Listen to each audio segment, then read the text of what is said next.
শুনে নিন, মানুষকে যখন মাটি দিয়ে চলে আসা হয়, মানুষকে যখন মাটি দিয়ে চলে আসা হয়, মুসলিমরা যখন মাটি দিয়ে চলে আসে, ওই ব্যক্তিকে, ওই ব্যক্তির 8 থেকে 10 দিন পরে, কবরের ভিতরে 8 থেকে 10 দিন পরে সর্বপ্রথম ওর মাথার চুল, দাড়ি, গোপ, নাক, মানে সমস্ত লোমগুলো, হাতের নখগুলো খসে খসে পড়ে যায়।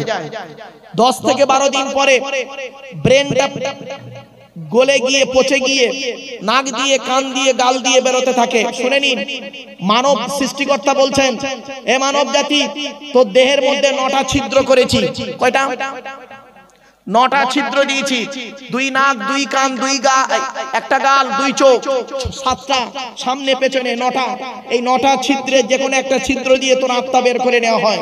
আর মোমেন ব্যক্তি যে হয়, সৃষ্টিকর্তার নিকটবর্তী যে ব্যক্তি হয়, তার আত্মাটাকে সৃষ্টিকর্তা ফেরেশতার মাধ্যমে এমন ভাবে বের করে ও নিজেই বুঝতে পারে না। জোরে বলুন।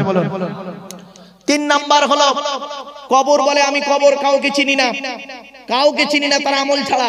4 নাম্বার কবর বলে আমি কবর, আমার উপরে লাইটিং করতে গেলে, খুশবু করতে গেলে, ফুল দিয়ে খুশবু করতে গেলে, লাইটিং করতে গেলে আমার উপরে টাকার প্রয়োজন হয়, আর আমার ভেতরে লাইটিং করতে গেলে নেক আমলের প্রয়োজন হয়। জ্ঞানীগুলি বুদ্ধিজীবী মানুষ, বক্তব্য একটু শেষের দিকে নিয়ে আসছি। এই পৃথিবী শুরু হয়েছে একদিন, এই পৃথিবী ধ্বংস হবে একদিন। পৃথিবী ধ্বংসের কয়েকটা লক্ষণ মুহাম্মদ সাল্লাল্লাহু আলাইহি ওয়াসাল্লাম বলে গেছেন। আজ আমি হিন্দু মুসলমান সমন্বয়ে কথাটি বলছি, শুনে নিন। 1 নাম্বার প্রফেট মুহাম্মদ সাল্লাল্লাহু আলাইহি ওয়াসাল্লাম বললেন, এই পৃথিবী ধ্বংসের প্রথম লক্ষণ হলো বিদ্যা সমাজ থেকে উঠে চলে যাবে। আজ মাধ্যমিক, উচ্চ মাধ্যমিক, বিএ পাস, এমএ পাস, আলেম, হাফেজ, মাস্টার, ডাক্তার, ইঞ্জিনিয়ার, প্রফেসর বেড়ে গেছে। বুড়ো বুড়ি বাম্মার অনেকে ভাতও দেয় না, খবরও নেয় না। ঠিক না বেঠিক? What is the definition of education? Education কাকে বলে?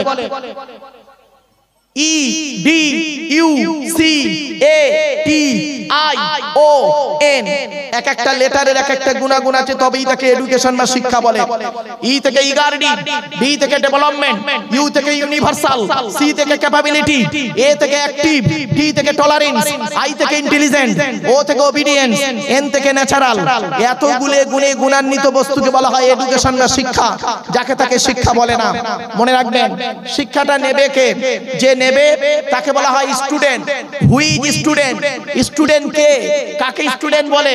খালি স্কুলে গেলে স্টুডেন্ট না, খবরদার কোনোদিন ভাববেন না। শুনে নিন, স্টুডেন্ট হতে গেলে তার কতগুলো গুণ থাকতে হয়। STUDENT, এক একটা লেটারের এক একটা গুণাগুণ আছে, তবেই তাকে স্টুডেন্ট বলে। এস থেকে স্টাডি, টি থেকে ট্রুথফুল, সত্যবাদী হতে হবে। এখনকার ছাত্র ছাত্রীরা বেশি মিথ্যাবাদী, কি হিন্দু কি মুসলিম। এখন লেখাপড়া কোথায় হয় জানেন? শুনে নিন, এখন লেখাপড়া হয় পেচ্ছাবখানায়, পায়খানায়। কথা বললাম? পেচ্ছাবখানায়, পায়খানায়, মানে টয়লেটে। পরীক্ষার সময় মাধ্যমিক সেন্টার হয়, উচ্চ মাধ্যমিক সেন্টার হয়, দেখবেন পেচ্ছাবখানায়, পায়খানাতে দেখবেন টুকলিগুলো, মাইক্রো জেরাসগুলো, বইয়ের পৃষ্ঠ ছেঁড়া বই এনে ফেলে রেখে চলে এসছে। সেখানে অন্য একজন স্টুডেন্ট গিয়ে পেশাব ফিরে চলে এলো। ওই স্টুডেন্টটা দেখবেন 20 বছর পরে স্টেজে এসে লেকচার দেবে। উনি আইপিএস অফিসার হবে, উনি পুলিশ হবে, উনি একজন ডিজি হবে, উনি একজন ডিএম হবে, উনি একজন ধর্মগুরু হবে। লজ্জা করা উচিত। বিবেককে প্রশ্ন করো। এস থেকে স্টাডি, টি থেকে ট্রুথফুল, ইউ থেকে ইউনিটি বা আনকমন, ডি থেকে ডেভোনিয়াস, ই থেকে এফিশিয়েন্ট, এন থেকে নোবেল, টি থেকে টিপটপ। এতগুলো গুণে গুণান্বিত ব্যক্তিকে বলা হয় স্টুডেন্ট, যাকে তাকে স্টুডেন্ট বলে না। এবারে শিক্ষাটা দেবে কে? যিনি দেবেন তাকে বলা হয় teacher. Who is teacher? Teacher কাকে বলে? TEACHER, টি থেকে ট্রেনার, প্রশিক্ষণ প্রাপ্ত হতে হবে তবেই তুমি টিচার। ই থেকে ইগার্ডি, আগ্রহী হতে হবে তবেই তুমি টিচার। এ থেকে এবিলিটি, দক্ষতা থাকতে হবে তবেই তুমি teacher. Most important letter C, C থেকে ক্যারেক্টার, চরিত্র ঠিক থাকতে হবে তবেই তুমি টিচার। আজ থেকে 30 বছর আগে টিচার ছাত্রের সম্পর্ক কি ছিল? পিতা আর পুত্রের ন্যায়। কি হিন্দু কি মুসলিম, আমাদের স্যারেরা যখন আসতো আমরা সাইকেল থেকে নেমে যেতাম। ঠিক না বেঠিক? কি হিন্দু কি মুসলিম, স্যারেরা যখন আসতো, ম্যাডাম আসছে, স্যার আসছে, আমরা সাইকেল থেকে নেমে যেতাম। কি হিন্দুর ছেলেটা প্রণাম করতো, গড় করতো, মুসলমানের ছেলেটা সালাম দিয়ে মুসাফা করে বলতো স্যার ভালো আছেন। আর এখন কি হয়েছে শুনবেন? টিচার ছাত্রের সম্পর্ক বেশিরভাগ জায়গায়, সব জায়গায় নয়, বন্ধু বিড়ি চেয়ে খায়, খৈনি মলে দেয়, ঠিক না বেটা? আজ থেকে 30 বছর আগে টিচার আর ছাত্রীর সম্পর্ক কি ছিল? পিতার কন্যার ন্যায়।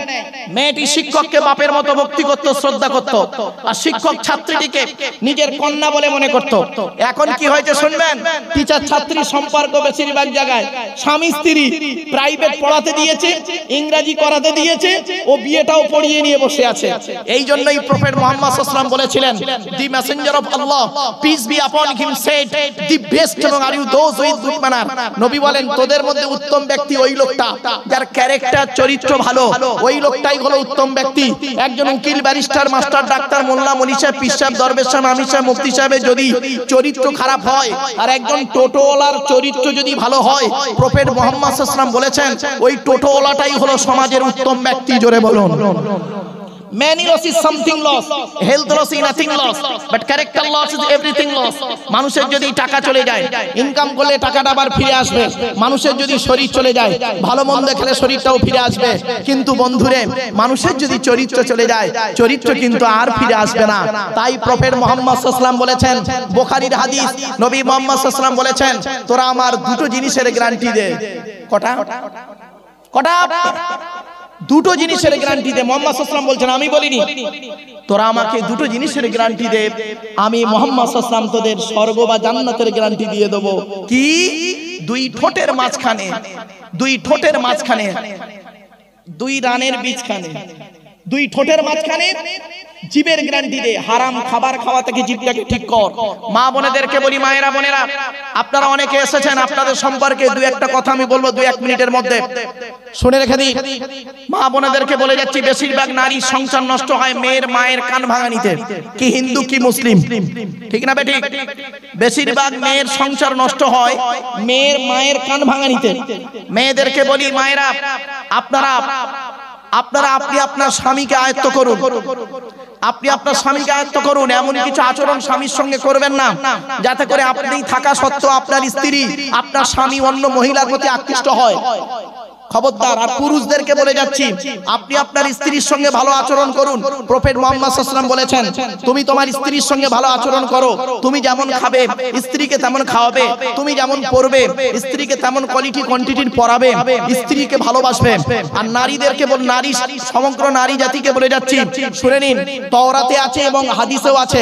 তাওরাতে লেখা আছে, মুসা নবী একদিন সৃষ্টিকর্তাকে বলছে, মুসা নবী, মোজেস মুসা নবী একদিন সৃষ্টিকর্তাকে বলছে, ওগো দয়াময় সৃষ্টিকর্তা, আপনি পৃথিবীতে খুশি হলে কি করেন?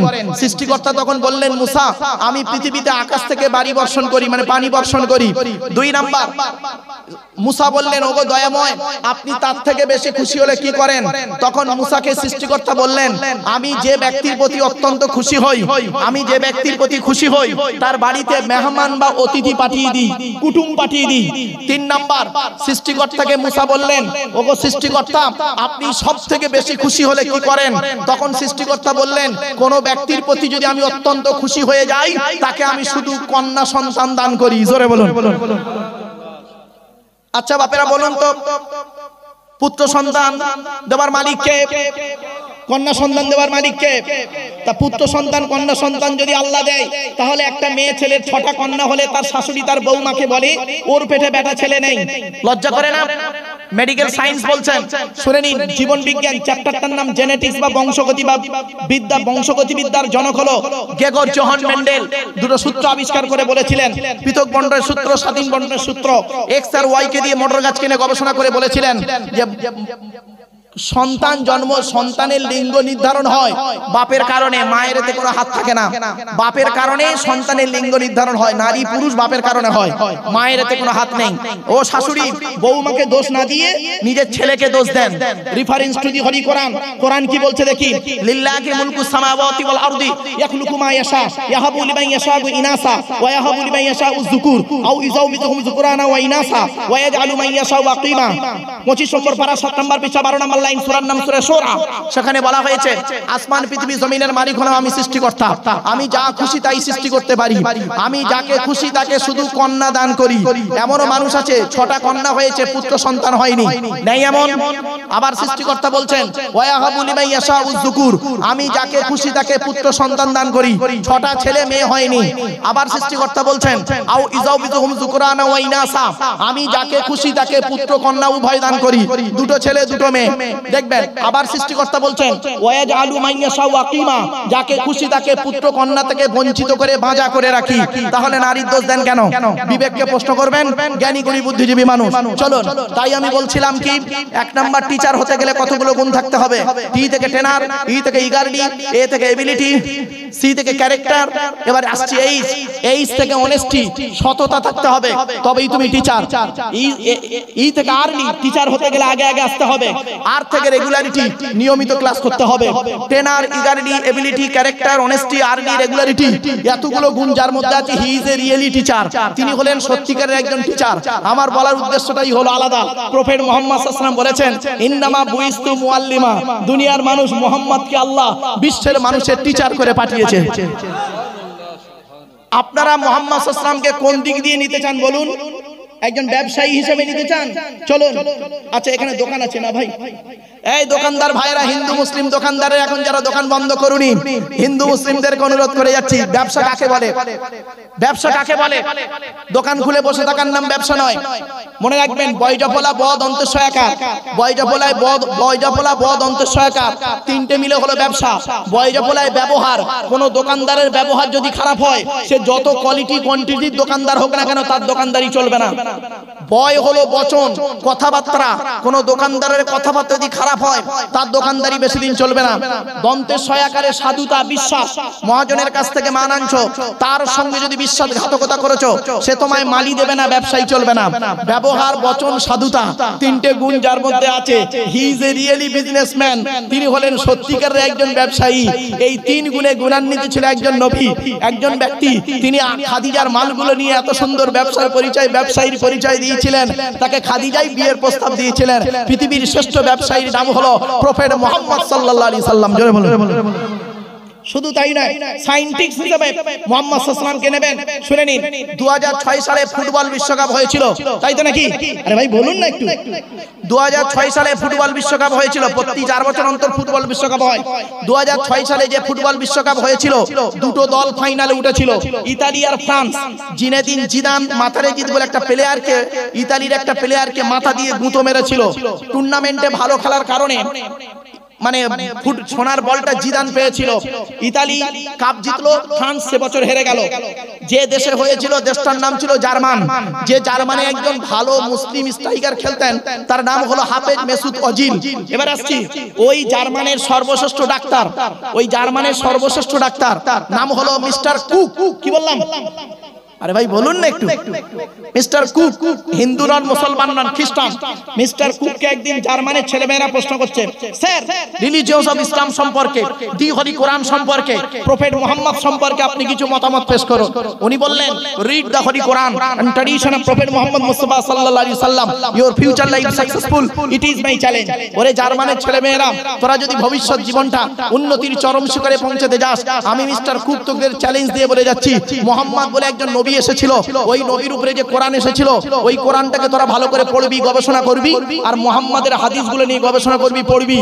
আমি মিস্টার কুক তোদের বলে যাচ্ছি, ভবিষ্যৎ জীবনটা উন্নতির চরম শিখরে পৌঁছে যাবি।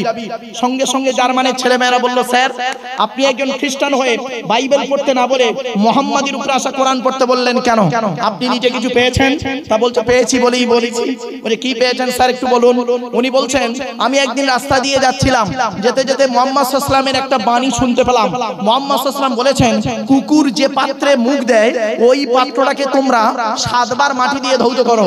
আমি চিন্তা করলাম, মুহাম্মদ সাল্লাল্লাহু আলাইহি ওয়াসাল্লাম কোনো কলেজ ইউনিভার্সিটিতে পড়ে নাই, কোনো মাদ্রাসায় পড়ে নাই, এমন কথা বলে কেমন করে? 16 বছরের পড়াশোনা, 20 বছরের গবেষণা, মোট 36টা বছর কাটিয়েছি মুহাম্মদ সাল্লাল্লাহু আলাইহি ওয়াসাল্লামের ভুল বের করব বলে। অ্যামোনিয়াম ক্লোরাইড, যাকে নিষাদল বলা হয়, এটাকে নিয়ে গবেষণা করছিলাম। করতে করতে মাথায় চাপলো, মুহাম্মদ সাল্লাল্লাহু আলাইহি ওয়াসাল্লামের ভুল বের করতে হবে। একটা পাত্রে কুকুরের জীবাণু রাখলাম, একবার, দুইবার, তিনবার, চারবার, পাঁচবার মাটি দিয়ে ধৌত করলাম, করার পরে ল্যাবরেটরিতে দিয়েছি, দেখছি ওই পাত্র থেকে কুকুরের জীবাণুটা যায় নাই। সপ্তমবারে যখন ধৌত করেছি, করার পরে ল্যাবরেটরিতে যখন দিয়েছি, দেখছি ওই পাত্র থেকে জনমের মতো কুকুরের জীবাণুটা চলে গিয়েছে। সঙ্গে সঙ্গে ল্যাবরেটরির ভিতরে দাঁড়িয়ে দাঁড়িয়ে বলেছিলেন, oh my God, first scientific in the world, prophet Muhammad Mustafa সাল্লাল্লাহু আলাইহি সাল্লাম। পৃথিবীর প্রথম বৈজ্ঞানিক যদি থাকতে হয়, হযরত মুহাম্মদই আছে। এরকম বহু তথ্য আমি আপনাদেরকে দিতে পারবো ইনশাআল্লাহ। যেহেতু বাপ দেখতে দেখতে আমার টাইম 10:30 পর্যন্ত পার হয়ে গেছে, 2-5 মিনিট। আপনাদেরকে কি বলবো, চলার জীবনে এতক্ষণ আপনাদেরকে আলোচনা করলাম বিভিন্ন দিক নিয়ে, হিন্দু মুসলিম বিভিন্ন সমন্বয়ে কথা কিছু বললাম। ভাষাগত দিক থেকে ত্রুটি হলে ক্ষমা করবেন। ভালো থাকুন, সুস্থ থাকুন, মানুষকে ভালোবাসুন, অন্তরে জিলিপির পেঁচটা ছাড়িয়ে দিন। মা বোনেদেরকে বলছি, শাশুড়িদেরকে বলছি, নিজের বৌমাকে নিজের মেয়ের মতো ভালোবাসুন, আর বৌমাকেও বলছি শাশুড়িকে নিজের মায়ের মতো ভক্তি করুন। ননদকে বলছি ভাবিকে একটু বোনের মতো দেখুন, আর ভাবিকেও বলছি ননদকে একটু বোনের চোখে দেখো, তাহলে দেখবে সংসারটা সুন্দর হবে। শুধু তাই নয়, 1 ঘন্টা ন্যায় বিচার করা 60 বছর ইবাদতের সমতুল্য। 1 ঘন্টা ন্যায় বিচার করা 60 বছর ইবাদতের সমতুল্য। তাই আমি আপনাদেরকে অনুরোধ করে বলে যাচ্ছি, বাবা মুসলিমদেরকে অনুরোধ করে বলছি, নামাজ পড়ুন। আর একটা কথা বলছি, আমি কেন হিন্দু মুসলিম কথাগুলো বারে বারে বলছি, মনে রাখবেন, মুসলিমদের কাছে যেমন কোরআনটা পবিত্র, আর অমুসলিম হিন্দু ভাইদের কাছে তেমন বেদটাও পবিত্র। মুসলিমদের কাছে মসজিদটা যেমন পবিত্র স্থান, হিন্দু ভাইদের কাছে মন্দিরটাও তেমন পবিত্র স্থান। সুতরাং যে যার ধর্ম সে তার করুন। হিন্দু মুসলিম কাঁধে কাঁধ মিলিয়ে চলুন। মানুষের উপকার করতে না পারলে ক্ষতি করতে কোনোদিন যাবেন না। এই মুসলিমদেরকে অনুরোধ করে বলে যাচ্ছি, নামাজ পড়ুন, রোজা রাখুন, অর্থ থাকলে হজ করুন, যাকাত আদায় করুন, স্ত্রীর হক আদায় করুন, পিতামাতার সেবা যত্ন করুন, ভাই ভাই মিলেমিশে চলুন, প্রতিবেশীর উপকার করুন। মানুষের উপকার করতে না পারলে ক্ষতি করতে যাবেন না। আর একটা কথা আপনাদের বলি, সামনের পাটা ফেলবেন সাবধানে, পেছন দিক দিয়ে পাটা তুলবেন সাবধানে। কোথা থেকে পাটা তুলছেন, কোথায় ফেলছেন, এটা মাথায় রাখবেন। আর যুবতী মেয়েদেরকে বলছি, যুবতী মেয়ে যারা বক্তব্য শুনতে এসেছে হিন্দু মুসলিম, যুবতী মেয়েদেরকে বলছি, ইন ফিউচারে তোমাদের চলার জন্য একটা টিপস, একটাই আমার টিপস, সেটা হলো কি, পাকাল মাছের মতো জীবন যাপন করো। পাকাল মাছ বোঝেন তো? হ্যাঁ, পাকাল মাছ। আচ্ছা, পাকাল মাছ কোথায় থাকে? গায়ে কাদা লাগে। এইভাবে জীবন যাপন করো। ধর্মের মুসলিমদেরকে বলে যাচ্ছি, মুসলিম ভাইদেরকে আমি করজোড়ে বলছি, ধর্মের ভেতরে মারামারি করবেন না। ধর্মের ভিতরে মারামারি, গোল টুপি, লম্বা টুপি, টুপির মারামারি, এইসব নিয়ে মারামারি, ধর্মের ভিতরে মারামারি। ছোট্ট একটা প্রশ্ন আপনাদের করি, কবরে গেলে আপনাকে কোনোদিন বলবে না তুই তবলিগ না ফুরফুরা না বেরেলি না ওয়াহাবি না জামাত ইসলাম না আহলে হাদিস? কিয়ামতের মাঠে এই প্রশ্ন করা হবে না তুই তবলিগ ফুরফুরা বেরেলি ওয়াহাবি জামাত ইসলাম আহলে হাদিস কি ছিলিস। যেগুলো যে জিনিসটা, যে প্রশ্নগুলো কবরে হবে না, যে প্রশ্নগুলো কিয়ামতের মাঠে হবে না, এই পৃথিবীতে কয়েক বছর বাঁচবেন, 23, 24, 40, 50 বছর বাঁচবেন, সেইগুলো নিয়ে মারামারি করেন কেন? যে প্রশ্ন কবরে হবে সেইটা নিয়ে চিন্তা ভাবনা করুন, যে প্রশ্ন কিয়ামতের মাঠে হবে সেইটা নিয়ে চিন্তা ভাবনা করুন। অনুরোধ করে বলে গেলাম, কবরটাকে শান্তির বাগান বানানোর জন্য পৃথিবীতে সুন্দর দেহ তৈরি করে যান। মনে রাখবেন, এই মাটির দেহ মাটি হবে, পুড়ে হবে ছাই। এ দেহ পচা দেহ, গরব কিসের ভাই? কোন দিকের অহংকার চলবে না বাপ। কোরআনের দলিল, ওয়ালা তুসাইর খাদ্দাকা লিন-নাস ওয়ালা তামশি ফিল আরদি মারহা ইন্নাল্লাহা লা ইউহিব্বু কুল্লা মুখতারিন ফখুর। পারা নাম্বার 21, পৃষ্ঠা নাম্বার 11, লাইন নাম্বার 14, সূরার নাম সূরা লোকমান। কোরআনে বলা হয়েছে, এই পৃথিবীতে কোনোদিন অহংকার করে চলাফেরা করিস না। আমি আল্লাহ কোনোদিন কোনো অহংকারকারীকে ভালোবাসি না। কিসের অহংকার করেন? সমস্ত অহংকার আল্লাহর কাছে সব জিরো। ঠিক না? ঠিক। তাই আপনাদেরকে বলে যাচ্ছি, বাপ পৃথিবীতে যে কদিন বাঁচবেন, ঈমানের সহিত থাকার তৌফিক যেন আল্লাহ আমাদের দান করেন। বলুন আল্লাহুম্মা আমিন। ঈমান নিয়ে থাকার, ঈমান নিয়ে যাওয়ার, মানুষের সঙ্গে ভালো ব্যবহার করে যাওয়া। মৃত ব্যক্তিদের গালি দেবেন না, মৃত ব্যক্তিদের গালি দেবেন না, খবরদার। আম্মা জান আয়েশা থেকে হাদিস রওয়ায়াত, আল্লাহর নবী বলেছেন, লা তাসুবুল আমওয়াতা, তোমরা মৃত ব্যক্তিদের গালি দিও না। যারা পৃথিবী ছেড়ে চলে গেছে তাদেরকে গালি দেন কেন? কেন গালি দেন? খবরদার গালি দেবেন না। তাদের জবাব তারা দেবে। তুমি তাকে গালি দিয়ে তোমার ঈমানটাকে নষ্ট করছো কেন? বোকার পরিচয়, খবরদার নয়। আপনি কিভাবে চলছেন আপনি আপনার নিজের বিবেককে প্রশ্ন করুন। খাঁটি মুমিন হতে গেলে 5টা গুণ লাগবে। ইন্নামাল মুমিনুনা আল্লাযীনা ইযা যুকিরাল্লাহু ওয়াজিলাত কুলুবুহুম। 2 নাম্বার, ওয়া ইযা তুলিয়াত আলাইহিম আয়াতুহু যাদাতুহুম ঈমানা। 3 নাম্বার, ওয়া আলা রাব্বিহিম ইয়াতাওয়াক্কালুন। 4 নাম্বার, আল্লাযীনা ইউকিমুনাস সালাহ। 5 নাম্বার, ওয়া মিম্মা রাযাকনাহুম ইউনফিকুন। এই 5টা আয়াত বলে আল্লাহ বলছেন, উলাইকা হুমুল মুমিনুনা হাক্কা, এরাই হলো প্রকৃত মুমিন, যাকে তাকে মুমিন বলে না বাপ। অনুরোধ করে বলে গেলাম, ভাষাগত দিক থেকে ত্রুটি হলে ক্ষমা করবেন। আসুন আমরা একটু সংক্ষিপ্ত মুক্তাসার একটু দোয়া করব। আমার জন্য দোয়া চান এবং আপনাদের জন্য আমি দোয়া চাই। আল্লাহুম্মা আমিন। ربنا ظلمنا انفسنا وان لم تغفر لنا وترحمنا لنكونن من الخاسرين ربي زدني علما ربي ارحمهما كما ربياني صغيرا رب العالمين। আল্লাহ, এখানে যত মানুষ আছে নারী পুরুষ, কেউ আপনাকে আহাদ বলে, কেউ আপনাকে ওয়াহিদ বলে। ওগো আল্লাহ, কেউ আপনার প্রতি আপনার আরাধনা উপাসনা করে, কেউ আপনার আরাধনা উপাসনা করে না, তবুও যে করে তাকেও খাওয়ান, যে করে না তাকেও খাওয়ান। আপনি তো নিজেই বলেছেন, ওমাইয়া আমাল সুআন ওয়া ইয়াজলিম নাফসা সুম্মা ইস্তাগফিরিল্লাহ ইয়াজিদিল্লাহ গফুরুর রহিমা। ওরে বান্দা, পৃথিবীতে পাপ করেছিস, আমি সৃষ্টিকর্তা জানি। পাপের কথা খেয়াল করে আমাকে একবার স্মরণ কর, পাপের কথা খেয়াল করে আমাকে একবার স্মরণ কর, আমার কাছে ফিরে আয়, অনুশোচনা করে আমার কাছে ফিরে আয়, আমি তোদের সমস্ত গুনাহগুলো পাপগুলো মাফ করে দেব। ওগো দয়াময়, এতগুলো মানুষকে নিয়ে আপনার কাছে দুটো হাত তুলেছি। দয়াময়, আমাদের জীবনের সমস্ত গুনাহ খাতাগুলি ক্ষমা করে দিন। যা কিছু বলিয়েছেন পড়িয়েছেন, এর ভেতর থেকে যে কথাগুলি আপনি খুশি, আপনার নবী খুশি, সেই কথাগুলি মানুষের আমলে পরিণত করার তৌফিক দান করুন। যে কথায় আপনি নারাজ এবং আপনার নবী নারাজ, হয়তো মুখ থেকে বের হয়ে গেছে, ওগো দয়াময়, সেই কথাগুলিকে আপনি বাদ দিয়ে দিন। ওগো দয়াময়, এই জলসাকে কবুল করে নিন। জলসার সভাপতি, সেক্রেটারি, ক্যাশিয়ার কমিটি, বক্তা, শ্রোতা সকলকে কবুল করে নিন। ওগো দয়াময়, হালাল মাল থেকে তাবারুককে কবুল করে নিন। মানুষের ভালোবাসা পৃথিবীতে যে কদিন বাঁচিয়ে রাখবেন, ঈমান নিয়ে থাকার, ঈমান নিয়ে যাবার, ঈমান নিয়ে চলাফেরা করার তৌফিক দান করুন। ওগো দয়াময়, আপনার কোরআন মোতাবেক, নবীর হাদিস মোতাবেক, ইজমা কিয়াস মোতাবেক জীবন যাপন করার তৌফিক দান করুন। ওগো দয়াময়, সকলকে সঠিক পথে চালনা করুন মাবুদ। ওগো দয়াময়, বিশ্বের মুসলমানকে আল্লাহ আপনি হেফাজত করুন। ফিলিস্তিনের করুণ দৃশ্যগুলো দেখে চোখ থেকে পানি পড়ে। ওগো দয়াময়, রোহিঙ্গা মুসলমানগুলো, আল্লাহ এমনি করে চীনের উইঘুরি মুসলমানগুলো, চোখের পানি পড়ে। চেচনিয়া, বসনিয়া, সিরিয়া, ওগো দয়াময়, আমাদের কিছু করার নেই, একমাত্র তাদের জন্য আপনার কাছে দুটো হাত তুলেছি। আল্লাহ হেফাজত করুন সকলকে। আল্লাহ বিশ্বতে শান্তি দান করুন। আল্লাহ, ওগো দয়াময়, ওগো মাবুদ, যা কিছু বলিয়েছেন পড়িয়েছেন, ত্রুটিগুলি ক্ষমা করে দিন। সওয়াব দিয়ে থাকেন বাবা আদম থেকে এখন পর্যন্ত যত নবী, সিদ্দিকিন, শুহাদা, সালেহিন, তাবেঈন, তাবেঈন, আইম্মায়ে মুস্তাকিদিন, কুল মুসলিমিন আর মুসলিমা, মুমিনিন আর মুমিনাত আর মুবারক সওয়াবটুকু পৌঁছে দিন। মুজাদ্দিদুজ জামান দাদা হুজুর পীর কেবলা রাহমাতুল্লাহ আলাইহি, বড় হুজুর, মেজো হুজুর, সাজা হুজুর, নওয়াব হুজুর, ছোট হুজুর, হোসেন বুখারী রাহমাতুল্লাহ, হিদায়াতুল্লাহ চার শহীদান, সুফি আব্দুল মুমিন, হিন্দের ওলি, হিন্দের আলেমে দ্বীন আল্লামা রুহুল আমিন রাহমাতুল্লাহ আলাইহি আরওয়াহ মুবারকের সওয়াবটুকু পৌঁছায় দিন। ওগো দয়াময়, এই বিশ্বের মানুষকে আপনি হেফাজত করুন। আল্লাহ, শয়তানের ওয়াসওয়াসা, শত্রুর আক্রমণ থেকে আমাদের বাঁচায় নিন। জান, মাল, ঈমান, ইজ্জত আপনার দরবারে তুলে দিলাম। ঋণ মুক্ত, সুদ মুক্ত, জিনা মুক্ত, শিরক মুক্ত, পাপ মুক্ত জীবন যাপন করার তৌফিক দান করুন। আল্লাহুম্মা ইন্নী আউযু বিকা মিনাল হাম্মি ওয়াল হাযানি ওয়া আউযু বিকা মিনাল আজজি ওয়াল কাসলি ওয়া আউযু বিকা মিনাল জুবনি ওয়াল বুখলি ওয়া আউযু বিকা মিন গলাবাতিদ দাইনি ওয়া কাহরির রিজাল। নামাজি মুত্তাকি বান্দা বানিয়ে, রোজাদার বান্দা বানিয়ে জুমার দিনে মৃত্যু দান করুন মাবুদ। ও আল্লাহুম্মা ইহফাজনা মিন কুল্লি বালাইদ দুনিয়া ওয়া আযাবিল আখিরাহ। আল্লাহুম্মা ওয়াফিকনা আলা তুহিব্বুল আমালি আল্লাতী তারদাহা ওয়া ওয়াফিকনা আলা ইত্তিবাই হাবিবিকা সাইয়্যিদিল মুরসালিন ওয়া ওয়াফিকনা আলা সিয়ামি শাহরি রমাদানিল মুবারাক ওয়া সালাতি তারাবিহি মা তিলাওয়াতিল কুরআন। সুবহানা রাব্বিকা রাব্বিল ইজ্জাতি আম্মা ইয়াসিফুন ওয়া সালামুন আলাল মুরসালিন ওয়ালহামদুলিল্লাহি রাব্বিল আলামিন। ওয়াজআল আখির কালামিনা ইনদাল মাউতি লা ইলাহা ইল্লাল্লাহু মুহাম্মাদুর রাসূলুল্লাহ সাল্লাল্লাহু আলাইহি ওয়াসাল্লাম। আসসালামু আলাইকুম।